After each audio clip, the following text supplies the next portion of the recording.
You can't be afraid to verbalize your ignorance. That's holding you back. Give me an example. I can give you several. Like investing. Like, you're telling me that if I put this money in here right now, I get 30x, 20x. What the scam? I know a scam when I see one. Go find you another idiot, because it ain't happening over here, buddy. But when you go and you say, I don't know what that means. How does investing really work? I don't know where to get it. Now you're a part of the right conversations. You're a part of the right opportunities, but you get there by being the dummy in the room. And now look at what I'm able to do. Kevin Hart! I love it! Kevin, it took 13 years from where you did your first stand-up to you having your moment, but why didn't you quit? Because of the lessons that my mom gave from being very scarred from my brother. So let's go back. I grew up in North Philadelphia. My brother sold the drugs. My dad was always in jail, out of jail, and my mom wasn't gonna let that happen with me. So we had an agreement. I had a certain amount of time to make comedy work. And in my mind, it wasn't gonna be hard because there was no other option. I will figure it out. So I was driving from Philadelphia to New York every day. I wasn't coming home until 4 a.m. I was doing 25 to 28 sets a weekend. I worked that for a very, very long time. And the struggle left you with days of, what am I doing? I cannot pay my rent. This, man. But my mom's biggest lesson was you're not quitting. And not many people are going to do the 13 years of hard. Most people opt out at year 2 and want to go find a quick return. When you keep quitting to start something else that you think is the idea, it's just a cycle. You're never completing anything. You gotta make a choice of the thing you're gonna do and finish. I made the choice that stand-up comedy was what I was going to finish. Because if I focused and did it well, that would open up the doors for me to do everything else that I want to do. But they say that you can't have everything in life. Mm-hmm. So what is the cost? Have you struggled with your mental health? What advice have you got for young men in terms of like what it takes to be a good man? That's a weird thing that's happening where the definition of a good man is so foggy. It seems that in this time today, more men are being forward, wanting to express and talk, but the fear of being judged after. Do you have that fear?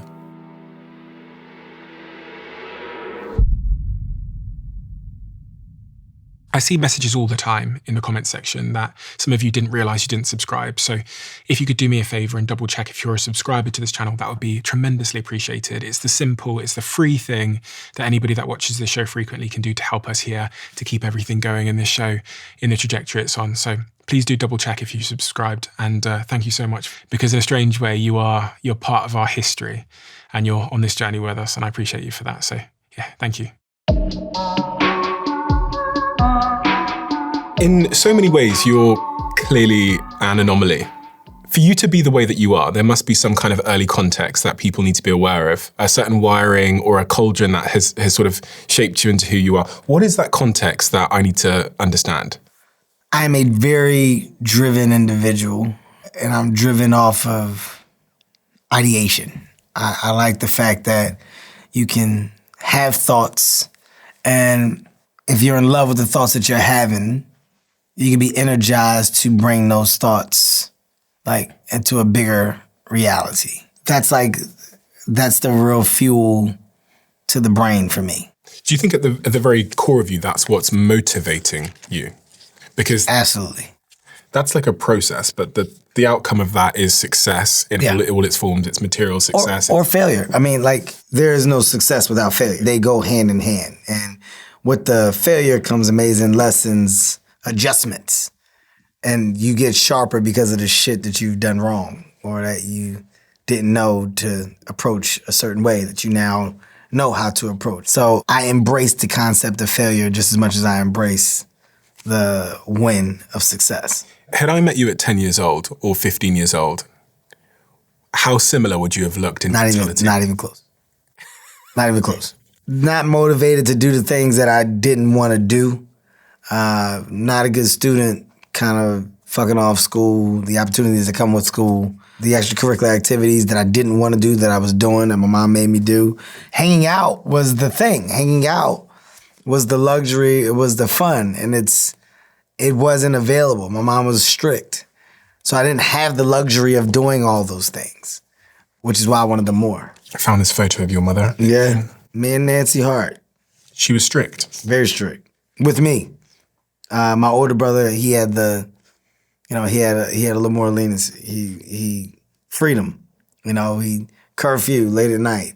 But my brother did all of the other stuff. My brother sold the drugs, did the smaller tiers of crime and stupid shit as a teenager. To her mom felt like she wasn't gonna let that happen with me, so she was much more protective because of the mistakes she saw that she made with my brother. You see what I'm saying? So I got the short end of the stick. So I didn't have the curfew. I wasn't able to go hang out. I wasn't able to do all those things. So that's why I wanted that so much. So I rebelled in the spaces where you have to do this. And I was like, well, you don't let me do this, so I don't want to do this. So I kind of fucked off a lot of those opportunities. And your father? Henry Witherspoon, Spoonie G's, my guy. A fuck up in the eyes of most, but my dad, he didn't necessarily do the right things in life. Gang, crime, all of the shit, jail, in jail, out of jail, drugs. That environment that we were raised in is not like, the best environment for anyone, but it's an amazing environment for those that live in it because it's all we know. And the normalcy is the low. My mom strived for the higher side of it. My mom was education, degree, trying to get another degree, trying to get a master's. My mom was like always wanting to get better, always wanting to educate herself more because she felt that it was the biggest strength that nobody could control but her. And they separated? Yeah, they were never married. Never married? Never married. And did they physically separate at a certain point? I think my dad only lived in the house with me in like my really younger years. Like maybe from like 5 to 7, maybe 8 if I can remember. Like I didn't grow up with like my dad home. So when my mom was like, fuck that, you're out of here, it was over. Like my dad, he was a weekend dad or every other weekend dad or, during the week stop by. Then he was in and out of jail. Then he got on drugs. We didn't see him at all. How did you understand that as a kid? Like how does a kid understand the dad coming and going, being in jail, drugs? You are a product of your environment. And in that environment, that's the norm. So when you say like, how did you understand that? Well, nobody had their dad. Yeah. Right? Like all my friends, our dads, like we see him when we see him and we love him because that's what we thought that it should be. It's not like I'm going over a volume of homes where I'm seeing the father sit with the family and the mom and they're doing dinner and they're having conversations and they're, it's this happy household. I only had a couple of examples like that. I remember when I went over one of my friend's houses from the swim team and I remember he had his own room. It was like crazy. You get to close the door and shit? Like this is your space? Yeah, this is my room. I had a hallway. We ain't had no goddamn room. We had a hallway. My bed was in the hallway. You could always see me. This is where I am. Me and my brother right here in the hall on these bunk beds. My friend had grass. He had a backyard. I was like, this is fucking crazy. Yeah, we don't have none of this where we live. So because that is the norm, it never affected me, right? Like I was never taken back by the obstacles of our household. My mom and dad just didn't get along and it didn't work. All right, it is what it is. Did you have male role models at the time? I don't think that I was in the space of no when it comes to role model. Like at this time, like I didn't have the mindset of what a role model is or should be. I just had good people around me who acted as like parenting aides to my mother to help her because of her schedule. But I never remember at that age looking at other families like, oh, this is what I want and this is what I'm striving to get or gain. Like it was shoulder shrug, a lot of shoulder shrugs. It wasn't until I got older that I think the lessons, I know, the lessons that my mom was kind of laying down started to click in differently. I mean, one of those lessons that your mother was trying to lay down can be seen in the Bible, 1,000%. With this. There's a... Best story ever. Best story that I'm able to tell. She put something in the Bible that's hanging out there, as you can see. Checks, man. I couldn't pay my rent. I cannot pay my rent. I needed help. And she was like, well, I'm not helping you until you start reading the Bible. And I was like, Mom, I'm reading the Bible. I was lying. Just lying. I'm reading it. Come on, Mom, this is real. Mom, they're going to kick me out. Are you reading your Bible? Yes. When you read your Bible, then talk to me. And she did this for like a while.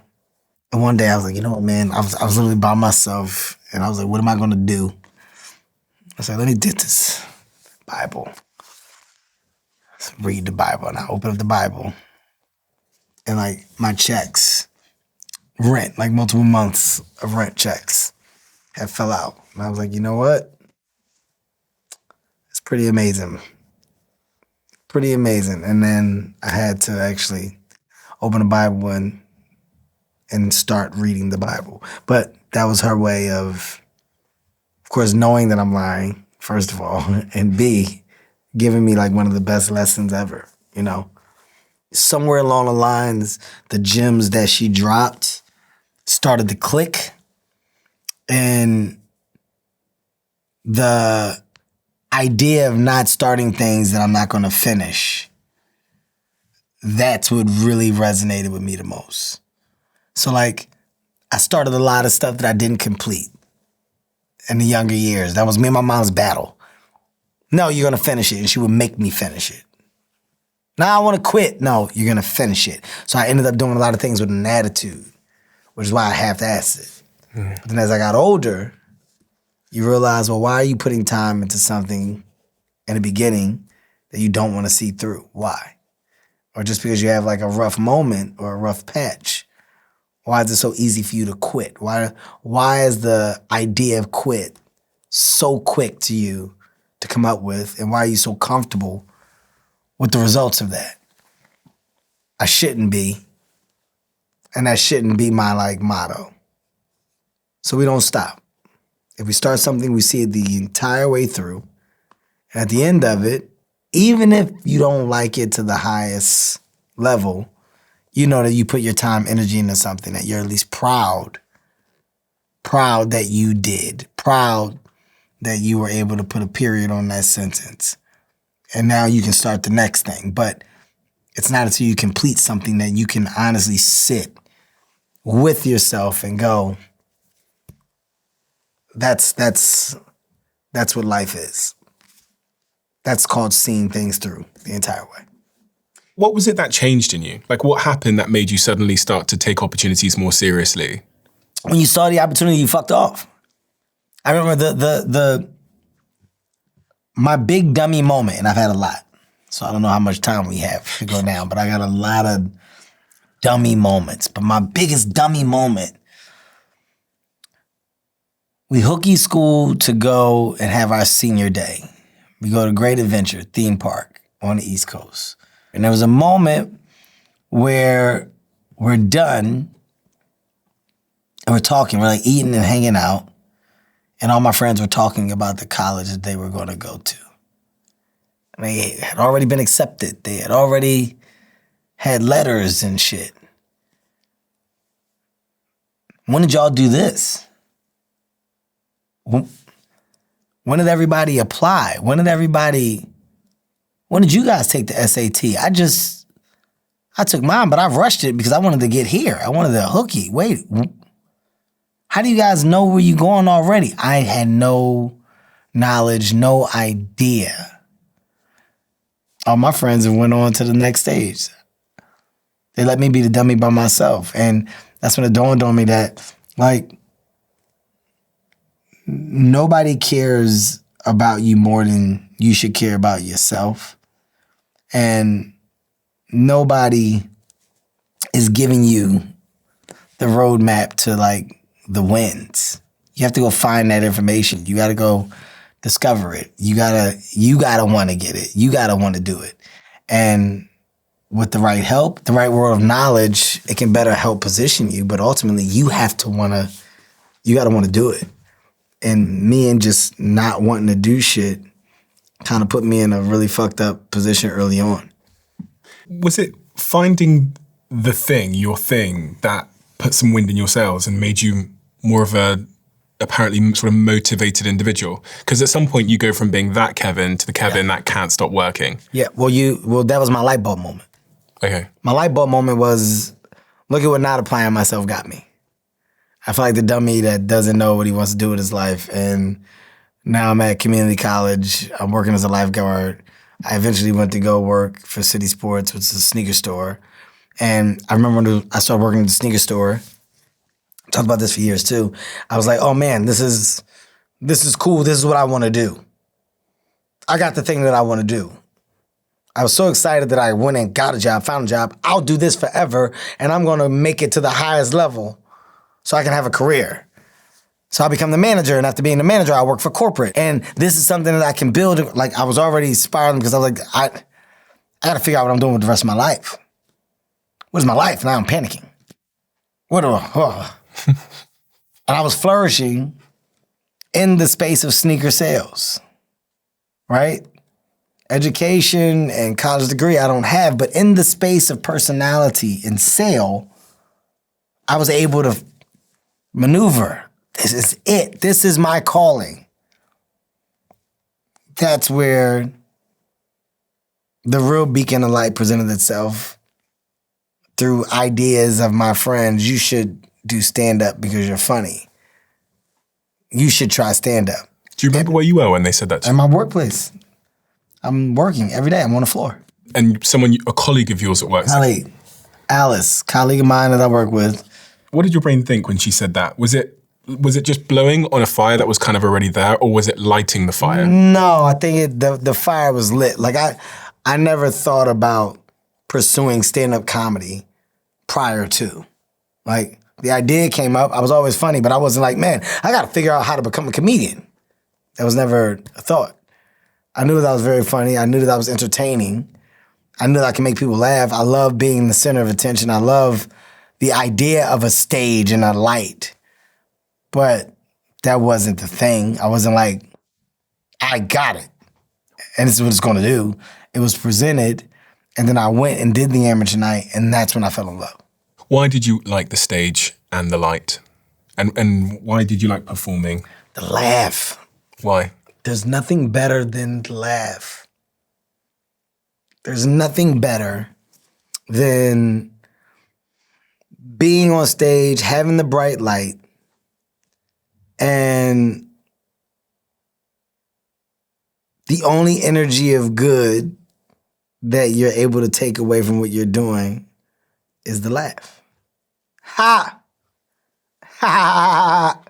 Hearing people laugh, I was like, oh shit. That feels different. Why? This is energizing. This is like... How does it make you feel about you? I feel like I'm doing a service of good. If I can make people feel better, if I can brighten up your day, it's a service of good. That means I'm like a shepherd of some sort. I am responsible for making people feel better. Oh my God, that means in success, I can bring people to one destination and everybody can share a moment and a laugh and all relate that it came from me. Oh my God, this can get global. This can get bigger. Well, this is starting to change now. Oh wow, wait, this has opened up doors for me to do this or that or this or that. It all started with the laugh. It all started with the stage. So you went to that comedy show. I was looking at some of those early clips of you performing. It's funny because I think this is the early 2000s. Okay. But I mean, you probably...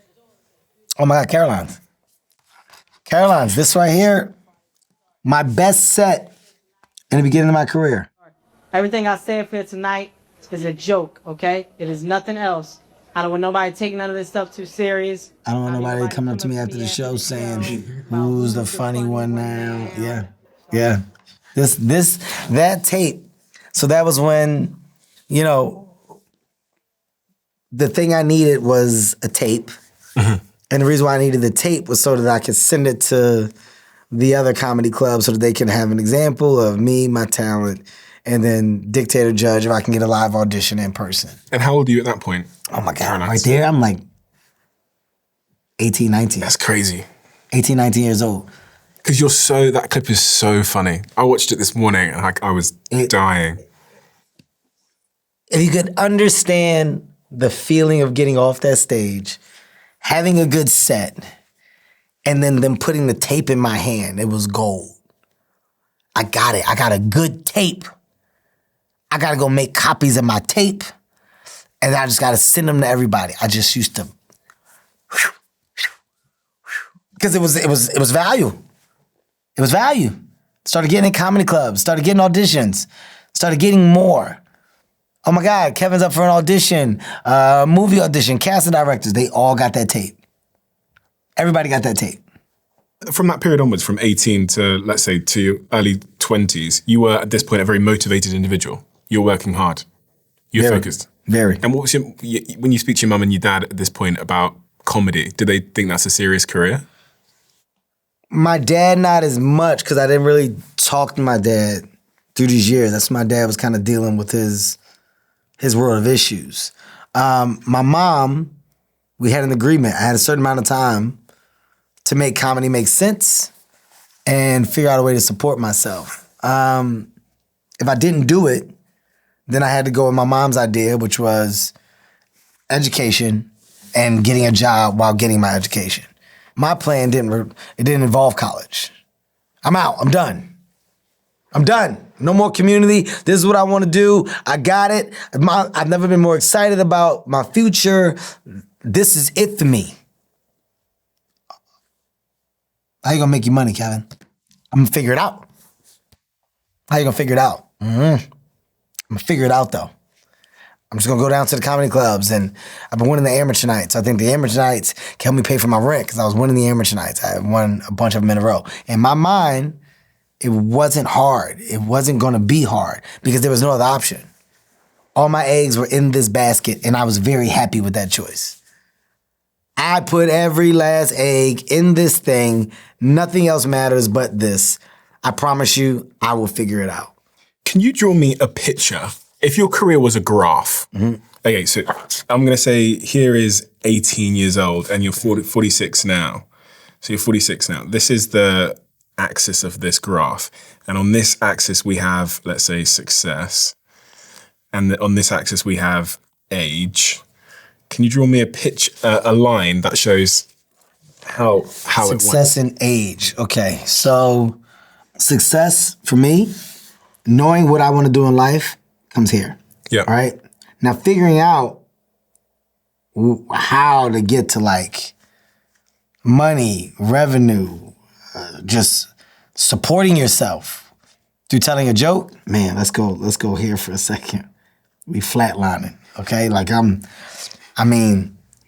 making people laugh. I'm getting in some comedy clubs, but you only get paid with food. But then something weird happens where you start figuring out, oh, wait, here's kind of where the spots come in. I can make money on the weekends and I can get $20 to $25 a spot. So rather than doing one spot, I would do, let's just say in a weekend, I got to the point where I was doing 25 to 28 sets a weekend. Wow. Well, I started making $500 a week, $400 a week. How many years in is this that you started making $500? 18, let's say 22. Yeah. So I was driving from Philadelphia to New York every day. But because of that, now you got to get into a comedy festival. All right, so now let's start to go here because we did these spots for a while. But then I got on a comedy festival. Oh shit. I got on a comedy festival. That's when the industry saw me. Who's this new guy? Who's this guy with all this energy? Who's this fucking guy? This guy here, he's got something. All right, so I started meetings, general meetings, and now I get a holding deal. So let's go up a little bit. I think it was ABC. They gave me like 250 grand. So they're holding you in hopes they get something. Nothing happened. So we're flatlining here. Now I'm just waiting for the phone to ring. That's how this works. What if I want to create my own thing? Create a show. Oh my God, show gets picked up. I create something else. They decide to do it. Oh shit, there's a pattern. I can do that as much as I want. I can treat that just how I was treating the spots and stuff in New York. I'm out. I'm moving to LA. No plan, no nothing. Flatline. I'm here. I just did it. I just came and moved out. Fuck, man, this is weird. I don't like this. Work. I'm not getting no work, man. This shit is real stagnant. I'm going on the road. I want to work the road. I'm going to be a headliner. I'm going to do colleges. So I'm going to get college money and comedy club money, and I'm going to do it. I worked that for a very long time, right? Very, very long time, to the point where now I'm selling out comedy clubs. After I started selling out comedy clubs, my person at the time was like, yo, we can probably do theaters. You're adding a lot of shows. Are you a millionaire at this point? No. I'm just an active comic. The next stage of success, right, was let's go from comedy clubs to theaters. All right? Boom. Let's go here, then let's go up again. Theaters start selling out real quick. Oh, fuck. Let's go from theaters, right, to like arenas. Oh, shit.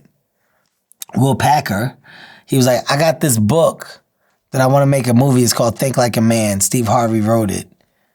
I think you're funny as hell. I've been tracking you on tour. I want you to be the star. We film it. Think Like a Man comes out. Think Like a Man did 90-something million dollars in the box office. And Will says, hey man, working with you is great. Let's do something else. I got this movie called Ride Along. You and Ice Cube would be great. Boom! Ride Along does 140. Like the movies just started to pow, pow, pow, pow, pow, pow, pow. Get Hard, Central Intelligence, Me and the Rock. I mean, it just happened so fast. So now, because the movies are working, I'm like, this is so cool. But while this is happening, I should figure out like how to kind of create my own source of like opportunity. Like people keep bringing opportunities to me. How do I create my own source of opportunity? I'm going to start a production company. I need to start developing. But now I'm like, I created that. Let's create something else. So then I say, let's go like Hartbeat Ventures and let's do a VC. Oh man, I'm creating a bunch of stuff. Hey, these entities around me, it's all happening because my likeness allows me to get in these rooms and start relationships and put myself in a position to make deals and create long-term revenue. How do I get more of that? Wow. Like NASCAR, people attach themselves to the car that they think is doing the best. I'm a car. I should have brand partnerships. Chase, DraftKings, Fabletics. I should have my own brands and businesses that I'm building where more opportunity for long-term revenue can present itself. Gran Cormino, wine, spirits. Now, oh wow, I've grabbed this concept of business control ownership and mirrored it with Kevin's drive and entertainment and visibility. Leverage that to get me into the rooms where I may not be as visible or as strong, but once I'm embedded into these environments, I can bring them value. I can help amplify or uplift their brands, their products. So my case study of Fabletics, of DraftKings before I got there versus after I got there, Chase, financial literacy, like C4, like these are things where I'm now, well, I'm not just a partner, I'm an owner, I'm an endorser, I'm an ambassador. Oh wow, this is where the real money is made. The ecosystem of life. How do you put yourself in a position to be a part of everyday movement in life? You're looking at things at a much granular scale. And now I go way back here to when I was like not really focusing, not thinking about life, not thinking about how things connect, I'm now able to tap into the lessons that my mom gave. And I'm like, all good things that happen when they're supposed to, but now I'm poised and polished enough with a mindset that understands, well, I don't want to start something that I'm not going to finish. So if I'm going to put myself in position to do these things, how do I make sure that my partners know I'm willing to give my all? How do I show that I'm not going to quit? Which back here, my mom's biggest lesson was you're not quitting.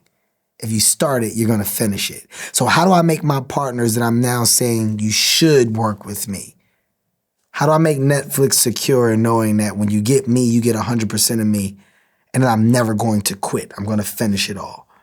How do I make my other studio affiliates understand and working with Hartbeat, it is in my best interest to bring you great product, great material, so that you understand what we do so that we can continue to drive a business that has the best interest for both of us? How do I sell you on that? So now my business of sell mirrors and matches my business of grow. Nothing that I'm doing doesn't go hand in hand.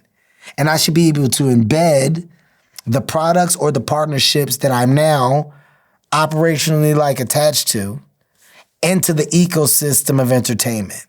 So if I have a C4 can and I'm doing an activation and health and wellness, well, C4 is my partner. I should integrate you in this opportunity. Hey, my movie, we have an opportunity to basically wear product. I should be in Fabletics in this scene because this makes my partner feel valued and positioned.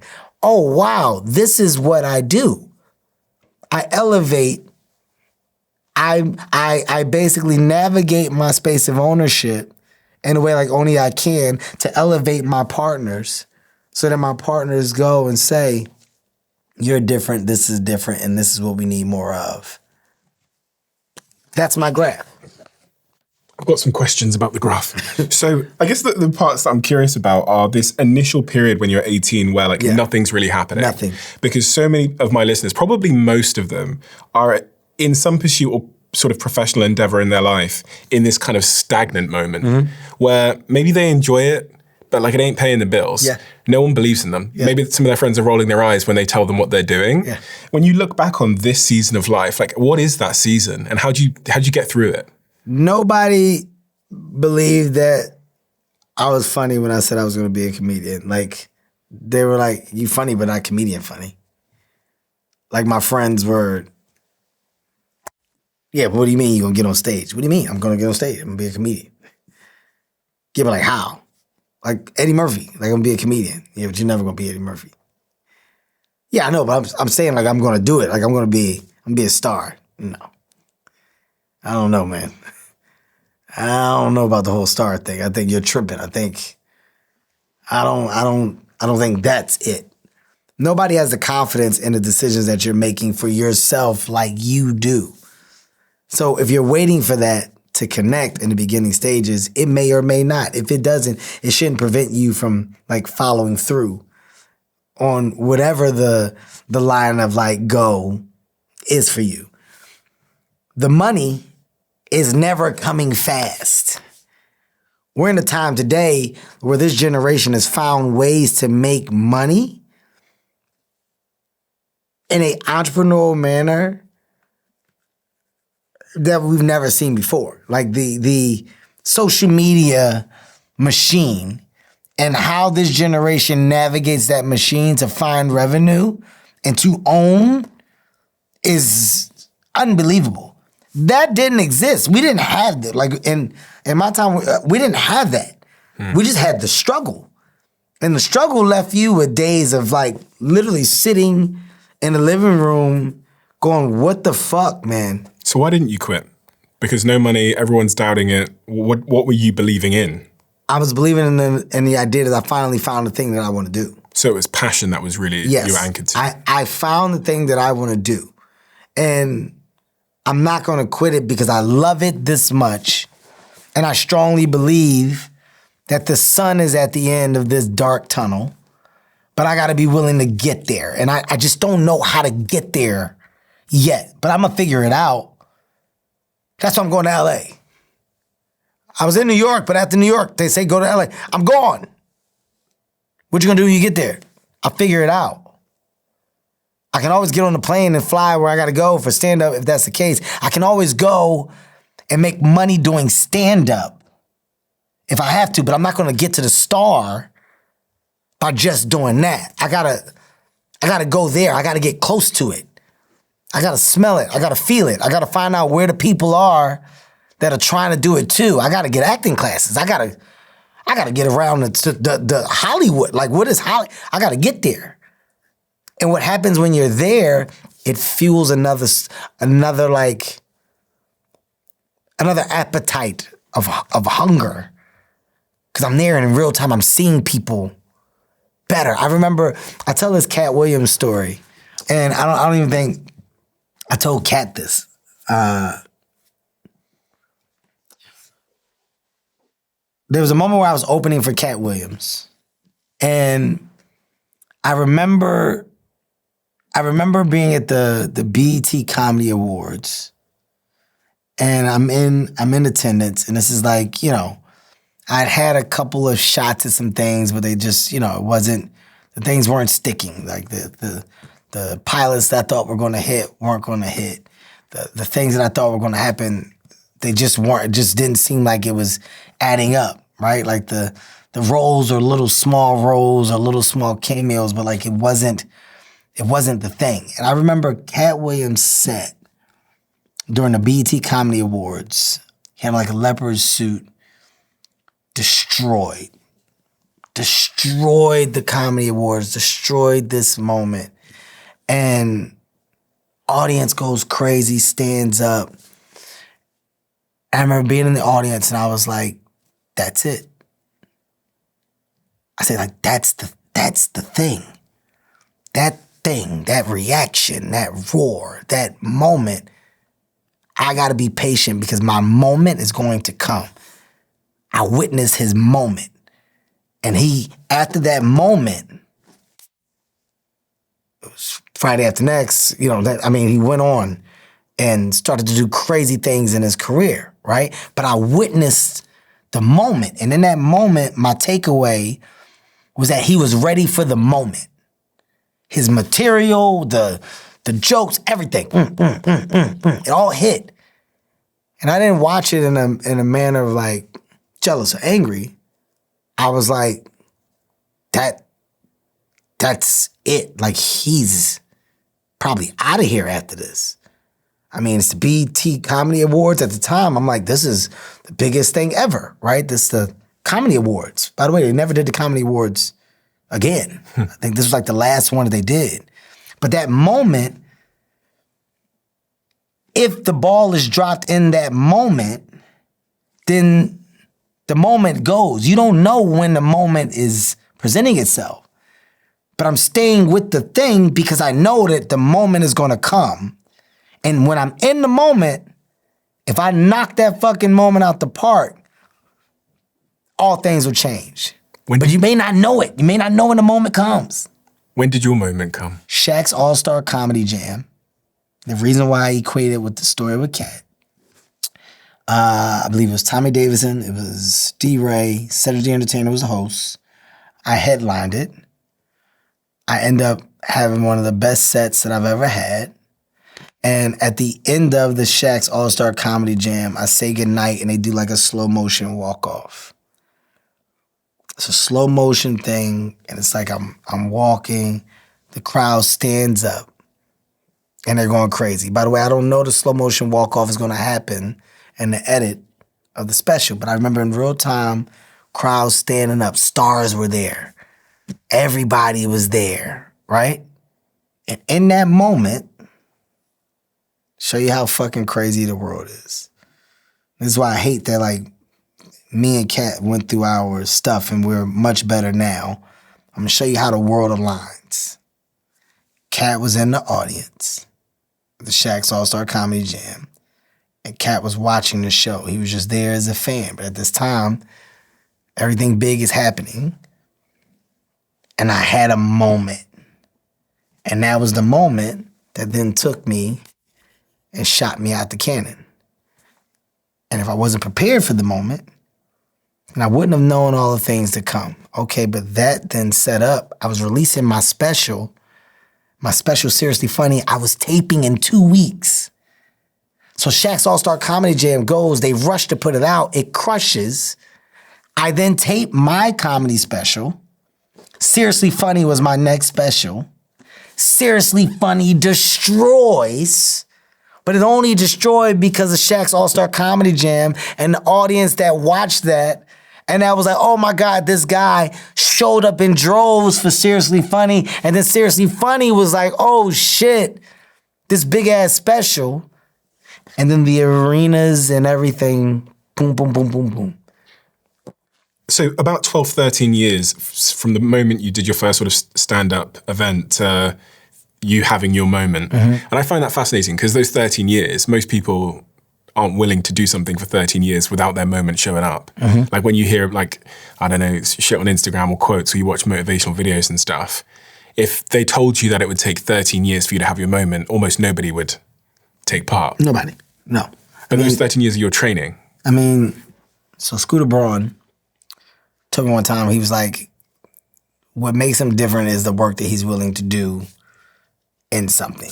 And he was like, you know, if they were giving out like $1 million for somebody that can hit a fastball pitch, you know, from the best pitcher in baseball, right?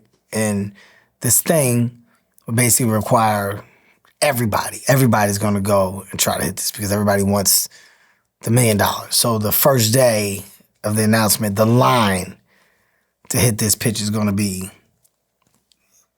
droves, right? Like probably millions of people. Who knows how many people will be in this line? And people will go up and strike out. And after that, they would go, damn, it's over. Like, I missed. Not many people would like miss and then go stand back in line to go hit the ball again. He was like, I'm gonna keep getting in line. What you'll find is that the line will get smaller and smaller because of how many people are dropping out and optioning not to wait and do the hard thing again. That comparison and that world of understanding is like something that equates to life very well, right? Not many people are going to wait through the 13 years of like bullshit, hardship. Most people opt out at year 2, maybe 3, no money, whatever. I need to figure something else out. Year 6, fuck this, man. Stupid. What am I doing? Why am I doing it, right? I'm going to go find the quick avenue or the quick return because money is that's what it boils down to for most people. Where's the money? Where am I making the money? When the money comes, it comes.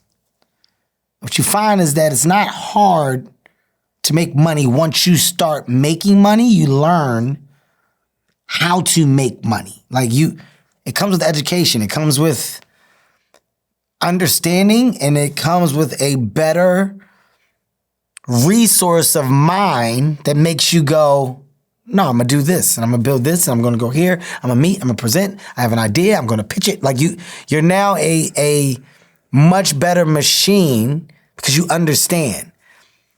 Money is no longer the thing that you think it was when you get to it. But getting to it, to get that understanding, you lose the pack. You lose the pack because the pack is like, I want it here. Because it didn't show up here, I gotta go figure out a new thing to do that's gonna give it to me here. And they gotta recycle, like... They lose focus. Yes, you're never completing anything. You never finish nothing. So the thing that you think you're focusing on, you keep quitting to start something else that you think is the idea, and it's just a cycle. It's a cycle. Don't you notice that people come up to... I notice this a lot with young entrepreneurs, especially those that aren't having success. They start one thing. When they come and tell you what they do, they tell you 17 things. 17. None of them have ever worked, but they say 17 things. Mm-hmm. And they think that doing more things is increasing the probability of success. 1,000%. 1,000%, where it's the opposite. It's the opposite. It's the thing that you actually thought of that you are going to put 100% of your mind and focus into to complete. And then after that, you're able to pick it apart and take the good, the bad, the whatever, and either restart that thing again to improve it or make a decision to do something else, but you finished. I made the choice that stand-up comedy was what I was going to finish. I made a choice that becoming a good comic and a good headliner, if I focused and did it well, that would open up the doors for me to do everything else that I want to do. If I don't have that, how do I expect to get in? I was speaking to Evan at Snapchat and he was talking about T-shaped people. So you have like a broad understanding of a lot of things, but then you're like really deep on one particular thing. And that one particular thing is almost, I guess you could see it as the like screw that gets you into the industries. So for me, mine would have originally been marketing, but I was able to use that like deep expertise to then launch this media business because it's still the same game of marketing that I did for 15 years. I was able to go into like the stock market because they really needed to understand marketing. And it was that deep expertise in one thing that was my leverage in all of these really interesting rooms. And it's kind of what you were saying at the start. Like you had this deep expertise, this deep IP experience value that allowed you to like break in as an investor and then to production and all these other areas. I mean, the value for me, it was self. But the value of self and understanding of how to truly control and operate that and navigate that correctly, that's a world of its own. So the bigger that the star gets, the brighter that the star shines. If you are paying attention, it's only positioning you to go in places where people say, oh my God, I know you. And where you can shake a hand, but the interest of just knowing you because of the place from the star, it allows a moment for the conversation of, so what is it that you do? Oh my God, like that's so cool. I would love to learn more about that. And what you'll find is that the resources of opportunity over there are endless. Oh my God, are you serious? We would love to partner with you in something like this. I mean, in this space, are you talking about mental health, wellness? Listen, strong voices and confident voices or inspiring voices, there could be a lot for us in what we do here. Hey, maybe there's a partnership that we can form. Oh my God, man, back to school, kids, I love kids. I'm thinking about doing more. Like, here's something where I think I can have a very, very good cadence and a very good energy towards getting kids hype about school education because it's not something that I took serious. How do I help? Where did you learn? So when I look at this graph here, I see this sort of moment where things go up and to the right very quickly, where you start to get into entrepreneurship. But at this moment that comes before it, you didn't know this stuff. So at some point you acquired information. So for the people that are listening now that are thinking like, how did Kevin go from a kid that was in this rough area, dad wasn't around much, his mum was raising him, to a guy that knows all this stuff? Mm-hmm. You get there now by being a sponge and not being afraid to ask questions. I'm very secure in myself and being the dummy in the room. I'm extremely secure in saying, I don't know what that means. Explain that. Give me an example of a context where you... I can give you several. Like venture and investing, I was a firm believer that nobody's stealing my money. I'm giving you nothing. Yeah, you gonna go and put it where? Yeah, no, my money gonna stay right here under my bed. I'm not doing that. So you want me to give you money and you telling me you gonna take that money and then that money is gonna turn into what? Yeah. Okay, go find you another idiot because it ain't happening over here, buddy. Get your scamming ass up out of here. Okay, I come from the world of everything is a scam. Okay? It's a fucking scam. I know a scam when I see one, all right? But when you go and you say, well, how does the stock market really work? Or how does investing really work? Or what you mean you making money while you sleeping? What does that mean? What do you mean by that? How does this brand partnership shit really work? Like you can't be afraid to like verbalize your ignorance. And the bigger problem which I'm sure a lot of your viewers have, is like insecurely like just being quiet about the shit that they don't know. As if you're gonna figure it out because someday, one day, somebody's gonna go, hey, you look like you need to know. Like, it'll never happen that way. It's never gonna happen. You're never gonna run into a person who's randomly gonna talk about the things that you wish you had more knowledge in. It will never happen. And what you'll find is that information is not free, but it's available. It's not actually hard to obtain. It's only hard to people that are very insecure about just verbalizing, I don't know where to get it. Look at how many how-tos, help-tos, all of these things today, the success that we're seeing in entrepreneur and influencer, streamer, and all of this stuff in entertainment is the same success that you're seeing in, we can call them motivational speakers, how-to experts, step 1 through 5 and what to do. The idea of I'm here to service you and give you the information and you don't know is available. So let me tell you how to get it. Here's what I'm going to help you. 3 easy steps to making sure that you can. And I don't care if you want to go to the world of athletics, or you want to go to corporate, or you want to go to entertainment. Like, you can break it down. Golf, do you know how much money is being made in a game of golf? Because you got millions of people that are trying to give people information on how to better improve your golf swing. Because I don't want to say out loud that my swing ain't shit, but I don't know, man. I keep coming down on top of the ball. Why the fuck am I coming down on top of the ball? I don't know what's happening. And some people would rather go out in their backyard every day, hit the same ball, and just ask somebody, hey man, any way that you can tell me how to come, like what, how you get that bitch in the air? So now people online go, well, we're just gonna put it out here. And that person that's struggling quietly, well, they're gonna discover me, and in silence, they'll watch and they'll look to improve because nobody knows, and they still get to be quiet. That's the problem. Just give me a minute of your time and I'll tell you about a device that my team's been using that they won't seem to shut up about. It's called the Note Pro and it's by our sponsor, Plord. This tiny card clips onto the back of your phone and captures everything. But why it's so clever is that it picks up multiple voices at the same time. And when someone says something important, you just push this tiny little button here, and that moment gets highlighted in your notes and captured. It records the conversations that it hears, takes those conversations, creates a transcript, and it uses AI to synthesize all of that information into whatever template suits you. You get a summary, action points, highlights, and even a mind map sent straight to the Plord app. So I highly recommend you check out Plord's products using the link in the description below. Don't tell anybody this, but if you use code DOAC22, you'll get 22% off on some of Plord's products. There's also unknown unknowns, which you would have experienced. I remember you talking about you got to see behind curtains and you didn't even know people were behind there.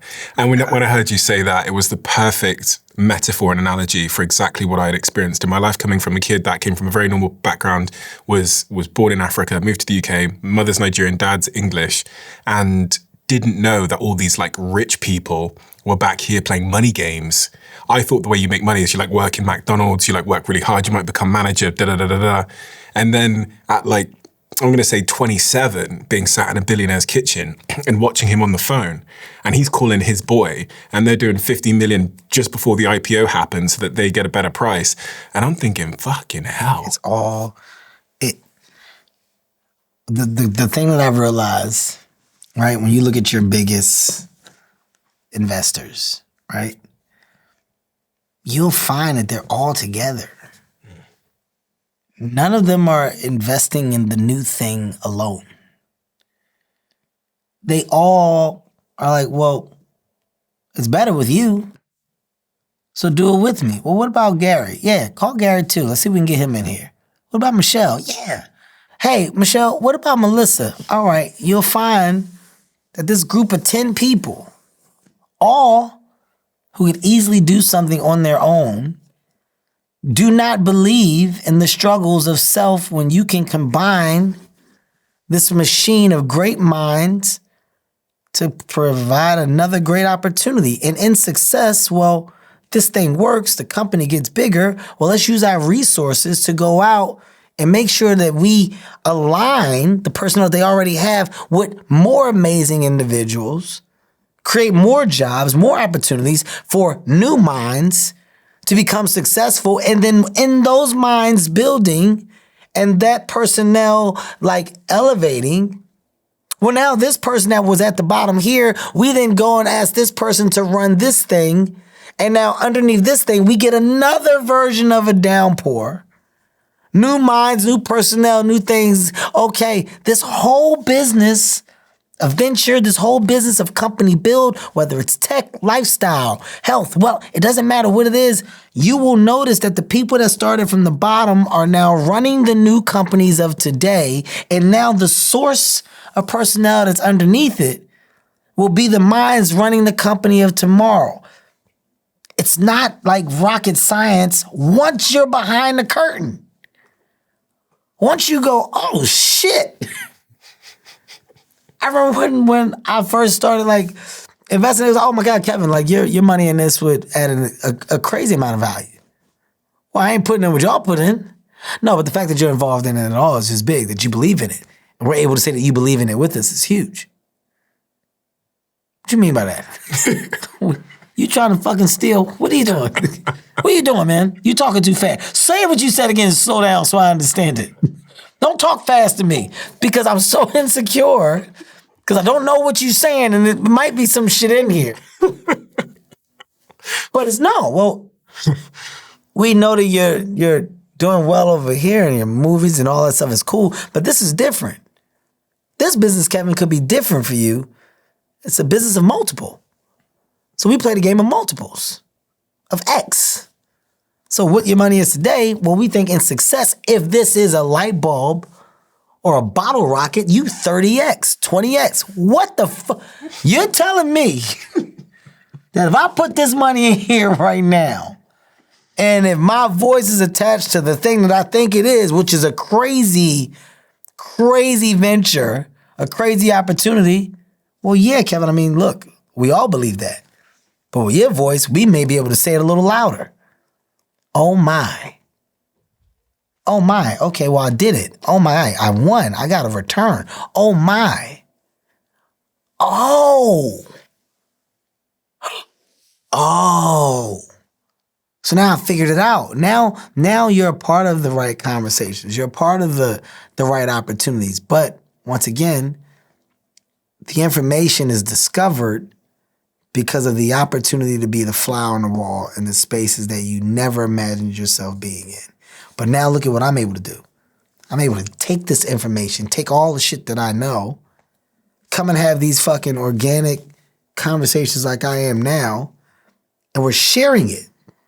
And some people that are watching this are gonna take that information and go, I knew it, and I'm doing the right thing.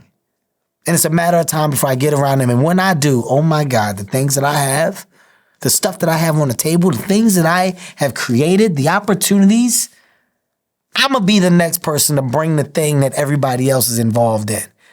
I'm going to be the next person to be the fucking energy source to tomorrow's future within. Like, people just need to hear how fast it happens, quick it happens, and when it does, what you're supposed to be ready for.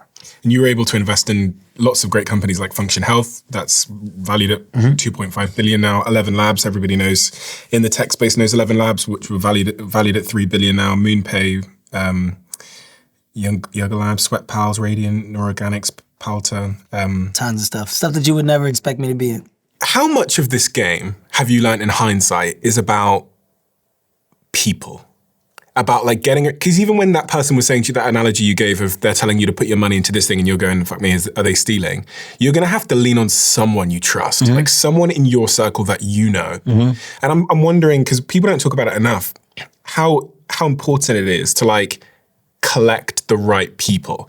And can you think of moments where you like met a person and that was like game changing in you understanding a whole new world and what was behind the curtain? All of my people could see this. I'm just going to be extremely transparent. Like before you get to the right people, you run through wrong people. And with wrong people, you can go like, they're wrong, they don't work. I got to get somebody else. Or you can grow with people. I'm a believer of the grow, right? Like, I think it's dope when we can all say we started a certain way, but we're ending up in a completely different space. Along that journey of grow, some people won't make it. You can be patient and you can want the best for some, but they might not want the same for themselves. So because of that, the fall off presents itself to be a little more consistent than what it should be, right? Mm-hmm. But in business, what you'll find is that the emotions can be your worst asset. Having emotions in business attached to business can be everything but beneficial to the business. So the more that I was able to detach my emotions from the world of want and understand that the things that I'm doing are to better position the business and the people that have worked so hard to help this business get to where it is today, I have a service to them as well.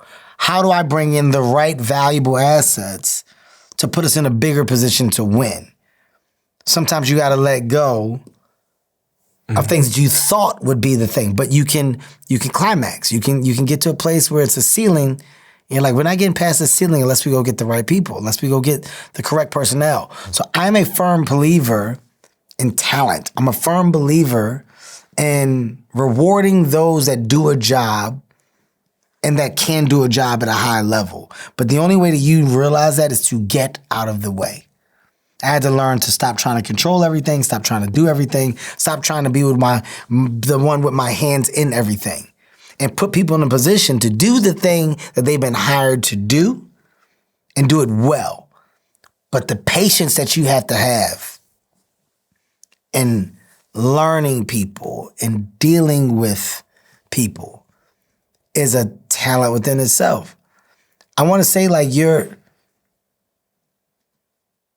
at this stage, I'm more of a hard drive of other people's issues or problems than I am a person. I am a hard drive of, can I talk to you? I want to tell you what's going on. I have an issue with, hey man, look, I'm trying to do this. I don't know what they're trying to do. Here's what I'm trying to do. And you have to be a positive source of solution all day, every day. Because if you're talking to do anything but solve, then you shouldn't be in the chair of control. So I am solution driven every single day because I am faced with a new problem attached to the ecosystem and the community that I built underneath me, of how to navigate or how to better navigate in the world, because everybody's trying to do something to prove that they're worthy of the seat or seats that they have or that they want. So every day, you're dealing with a board of shuffle and a new board of opportunity. And drama. And every day, you're telling people, not now, in time, slow up. I hear you. We'll deal with it. Let's all talk together. Communication is key. Let's table this and make sure everybody's on the same page. You're saying things 5 and 6 times because you have to make sure that you're the best example of what you're speaking. So every day, the thing that you never thought would come into play is communication and the ability to fucking give great dialogue in the hopes of getting the return of effort and work. So now you're going back to ground zero when you were with your mom and you were with your friends in the early days of life. And what was the thing that I told you I did very well? I connected with everybody. In the lunchroom, I was at everybody's table. Didn't matter who you were, what race, didn't matter. In this space of now business and corporation, if everybody doesn't feel like they can trust or believe or follow my direction, my vision, something about what I'm doing is wrong. How does one build an empire that relies on people when they naturally don't come from a place of that information? So they might have trust issues. Like you were referring to these kind of trust issues, like, wait a minute, you're trying to steal my money. You've got this big empire of lots of different verticals within Hartbeat and your companies and your personal IP. You're going to have to be trusting a lot of other people with your wealth, with your business, and with your children's inheritance. And I hear so many of these stories of, I trusted a guy and I lost everything. Especially in the Black community. Mm-hmm. Mm-hmm. It's a major fact. But we're also a community that gets taken advantage of because of the lack of knowledge, right? We get fucked over more than we don't because, all right, well, it says here that you're a lawyer and that you have my best interests. All right, it says that you're my manager and you have my best interests. All right, well, you read the paperwork?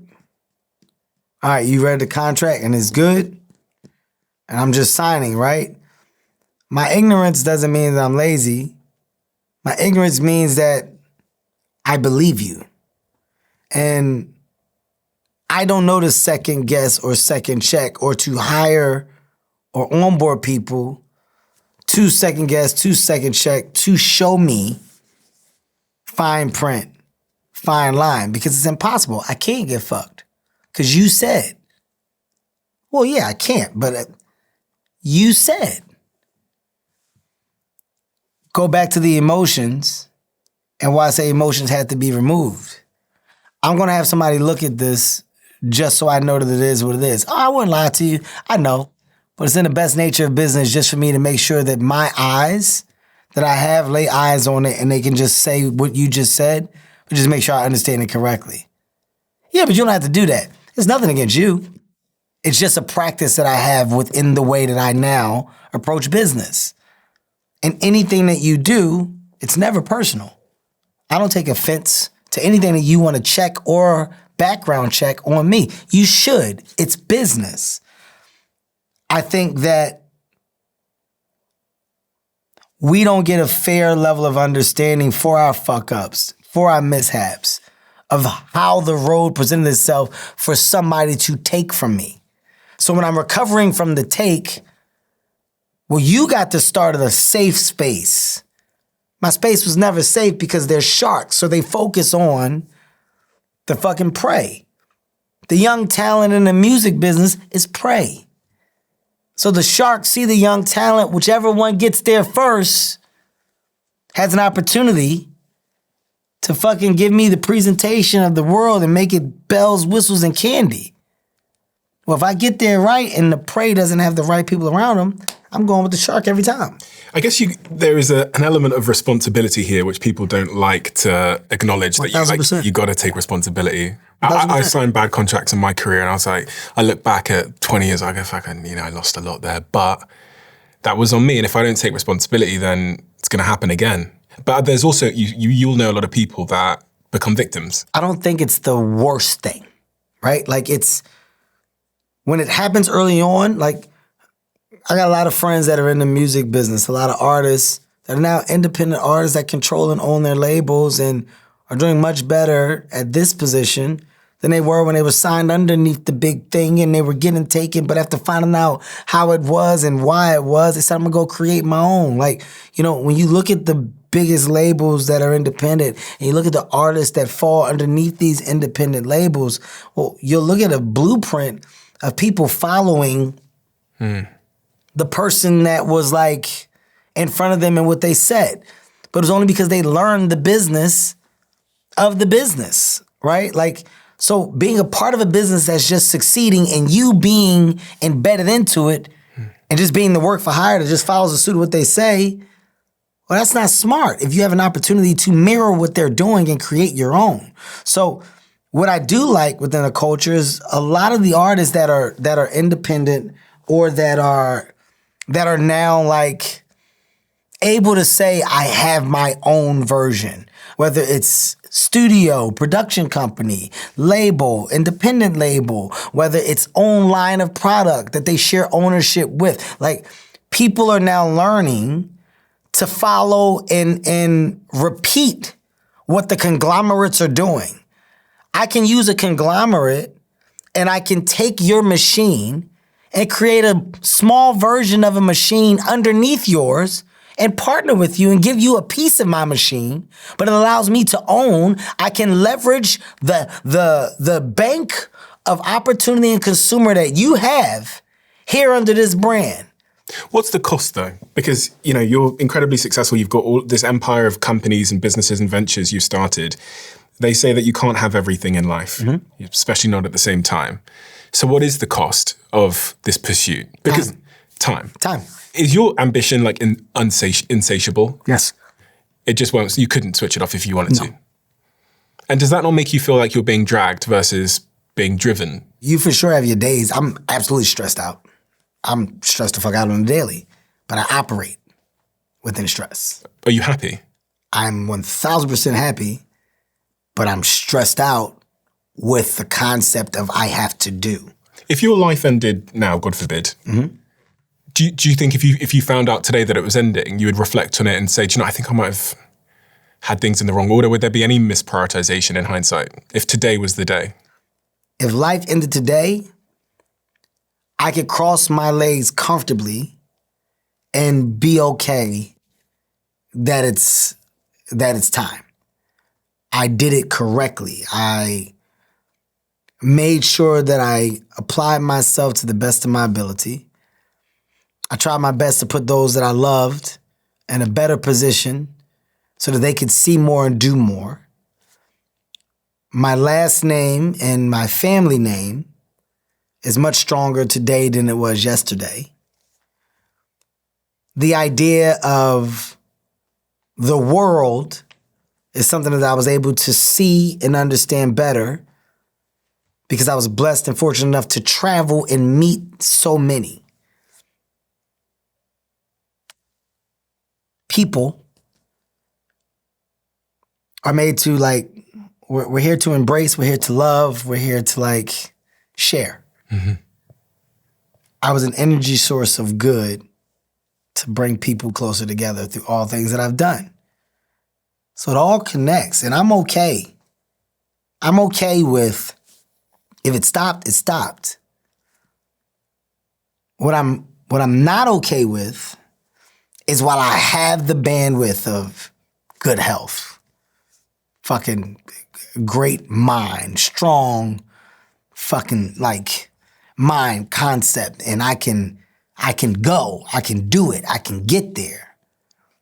I'm not okay with wasting that time.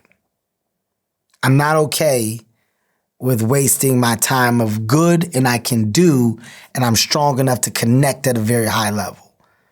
My star is bright, which allows me to go and get into these spaces. If I wait for this to dim out and I try to get into these spaces, what if I can't? Is there always a fear because of where you came from that the Absolutely. stuff might dim? Absolutely. You can't be unrealistic. Nothing is going to last forever. Nothing. I don't give a fuck who you are. It's not true. You can recreate and you can figure out ways to find success again and again. But the one thing that you were winning in, you're not going to win in it forever, right? I love talking about my guy, man, Hove and Michael Rubin, two great friends, but two good examples of recreation, amplification, and step repeat, right? Successful rapper, albums.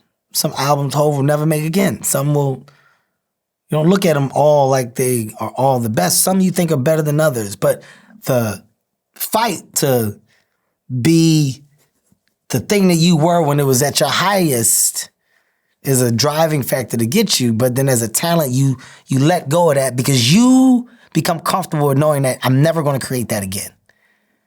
That was my lightning in the bottle moment. I'm never going to create this again But I can have fun doing what I'm doing, and I can create a variation of versions of this that still display my talent and that I'm doing it at a high level. Man, you know what? This right here, it could cap out, but boy, oh boy, did I find fucking momentum in now the movies. Or in Hope's case, is the example I was using, he then found momentum in, well, this thing. The Rockefeller thing, him, Dame, created this thing, and then the artists underneath the thing, and the progression of the artists underneath that brand that started to go bow, bow. Kanye, bow. State Property, Beanie Siegel, bow, bow, bow. Rihanna, all these people, bow. Now this thing was so dope that we were able to create other people. That's more energy. So now I don't need the rap. I'm looking at the product of a valuable asset that we created that's premium enough to display that the talent that comes from underneath us is strong fucking talent, and we do amazing things. Now my business, because of this business, well, this business becomes great too. Ace of Spades and Deuce and all. Oh shit, the value, the exit, the return. He keeps finding more energy in these other things. Mm-hmm. Oh shit, 40/40 Club, more assets, more brand, likeness, partnership, ownership. But the backdrop to it all is the artist. Just give me 15 seconds to explain how you can build a viable business online. The people I see winning in life don't have a perfect plan. They just take the first step and then the next, and then they keep going. They stay obsessed and they stay consistent. And Stan Store, a platform I co-own and one of our sponsors, is the best first step to help turn your knowledge into income. It only takes a couple of minutes to launch your business and start selling digital products, coaching, memberships, or communities online without any tech headaches or endless setup. Thousands of entrepreneurs, creators, and risk takers use Stan to take control of their future. Because Stan is for entrepreneurs, for those willing to put in the work and bet on themselves. If you're ready to start building, join us. Launch your business today with a free 14-day trial at stephenbartlett.stan.store. Have you ever heard about this before? This thing I'm holding in my hands now. This is called Ketone IQ. Their website is ketone.com. You've heard me on this podcast talking about the fact that I stay much of the year in a ketogenic state, which is a highly restricted diet. And the reason I do that is plentyfold. One of them is I spend hours and hours talking to people for a living. So I want to make sure my brain is firing in an optimal way. And the other reason that I do the ketogenic diet is because I just feel better. So when I discovered this, which is what they call an exogenous ketone product, where you can drink it and it increases your blood's ketone levels, I was blown away. I contacted them, I met them, I invested extremely heavily into their company, and I've become a co-owner of the company accordingly, and they sponsor this show now. So if you want to try this out for yourself, I recommend you try it. Just visit ketone.com/Stephen and you'll get 30% off your first subscription order. You'll also get a free gift with your second shipment. That's ketone.com/Stephen. Your show is called your new, well, it's not new necessarily. I actually saw it in London. Me and my girlfriend were near the front row when you came and did acting My Age in London. The show was absolutely hilarious. And we were dying of laughter. And it's coming to Netflix Monday, the 24th of November. So if you're listening now, you've got to go and watch it. But the title of the show, Acting My Age, what do you mean acting my age? And why now? You got to grow up. I think it's like one of the toughest things in life is just realizing like what grow up actually means, right? And like you can be an adult, but still not embrace what being an adult actually is. And when it's time to grow up, you start sacrificing the shit that the younger version of you with less responsibilities thrived and flourished off of and in. You realize that a lot of that shit gets thrown on the back burner and is no longer important because you're fucking getting older and some shit just isn't the same, right? Like, I just made a decision to let go of a certain version of life and embrace my age and all the fun that comes with it. What about being a man? It's confusing. I think it's more confusing than ever for many to be a man. And we often talk about this masculinity crisis where men have less male friends than ever before. The stats are pretty shocking on this. The suicidation is 300 to 400% higher in men. There's a college degree gap. For every 2 men who earn a bachelor's degree in the US, 3 women do. There's a workforce dropout rate, which is pretty terrifying. Millions of prime-age men between the age of 24 and 50 are no longer in the labor force, representing an almost 10% drop.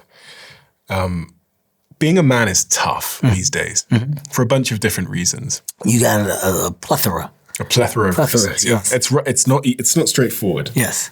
Polluted waters is what I call it. Extremely polluted waters. What advice have you got for young men in terms of like what it takes to be a good man? You know, I think the definition of a good man is so foggy today, right? And I'm a firm believer that change comes within time. So I'll start by saying that, and I understand that, you know, nothing should stay the same. Everything should evolve. When it's evolving, the conversation of a man and what makes a man is weird. It's like it's not evolving, right? And you know, I was raised on a foundation of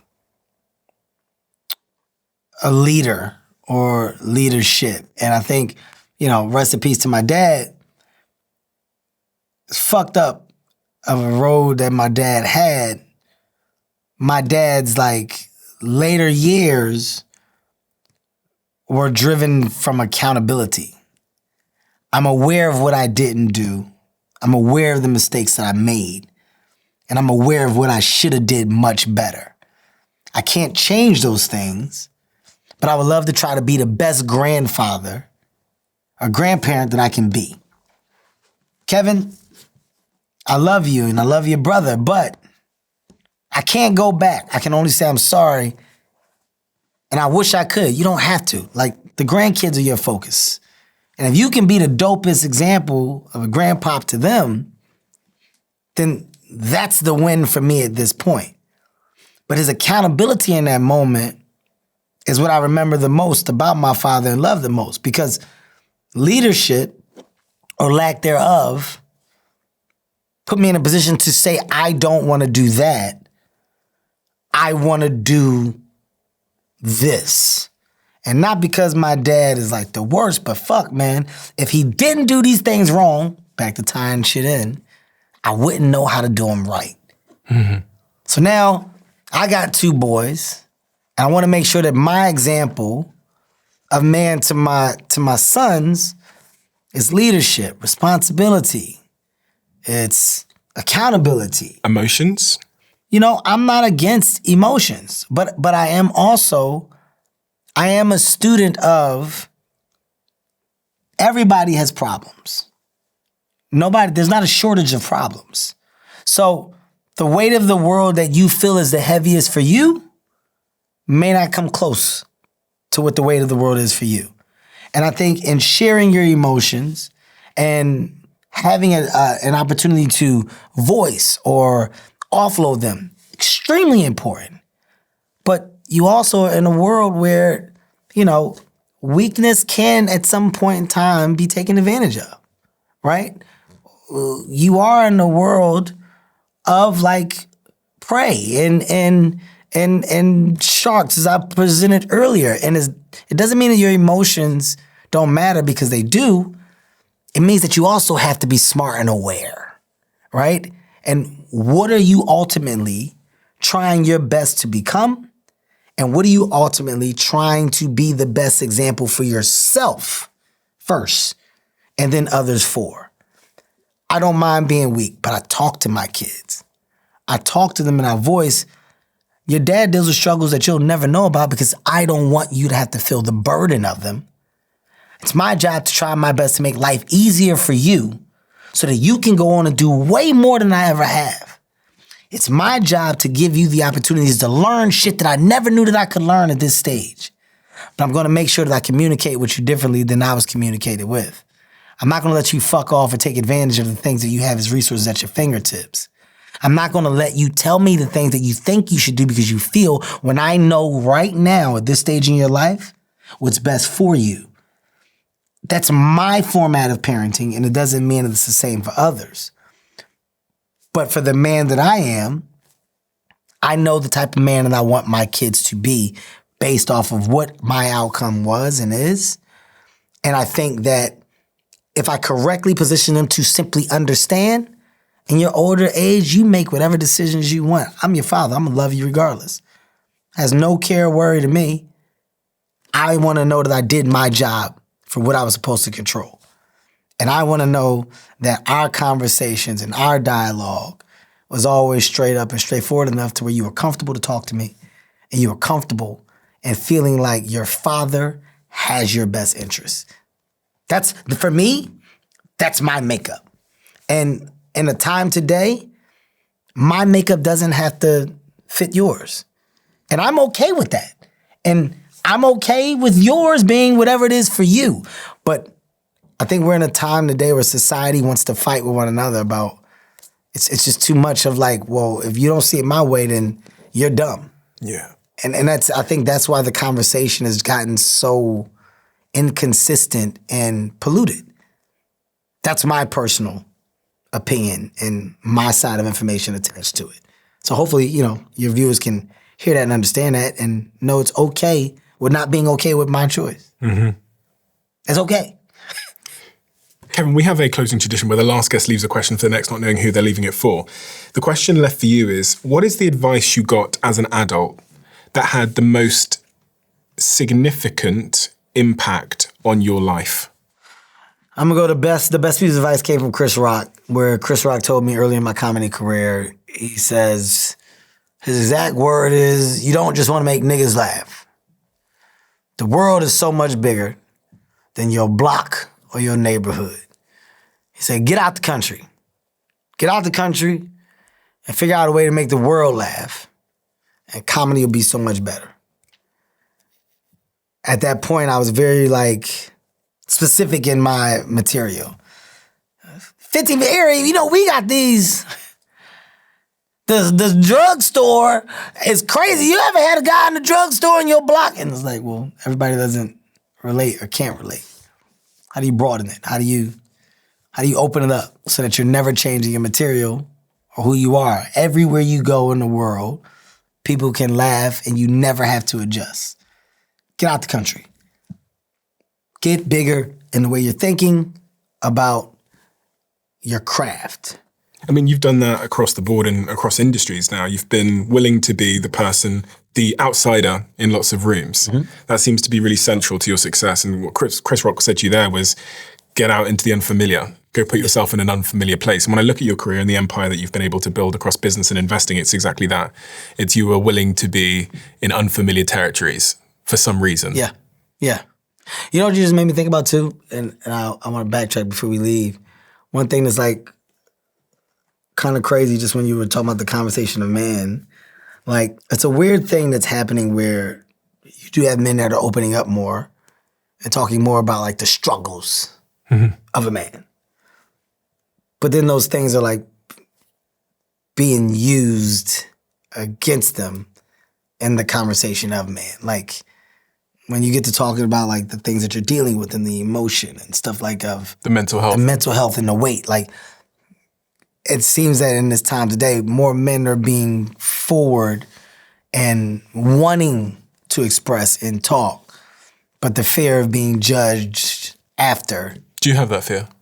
No, I don't give a shit. I don't really care too much what people think. Have you struggled with your mental health? No. I think I told you my shit is more stress, but it's not a struggle. It's Is that anxiety or is it? No, it's just I know I do too much.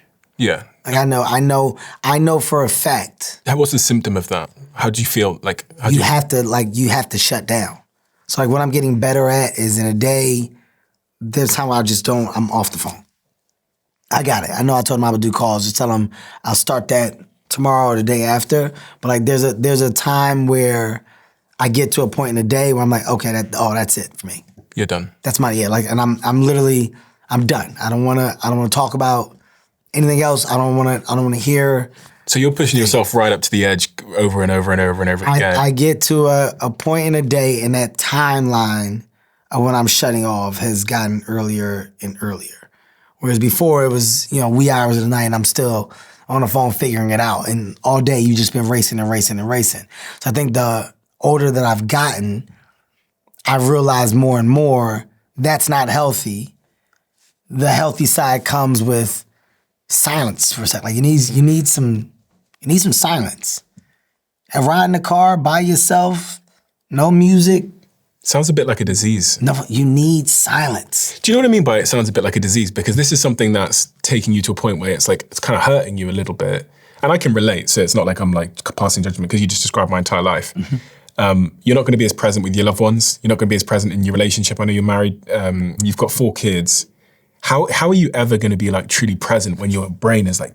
Yes. But also, how do you become comfortable with being okay with people not understanding? That's the trick. Like, I hate to say it bluntly. Yeah. I used to have such a high level of give a fuck attached to how you felt about my decisions that were best for me. Oh, God, I don't want to say it because they're going to feel like I'm not doing it. It's going to be crazy. I'll just do it.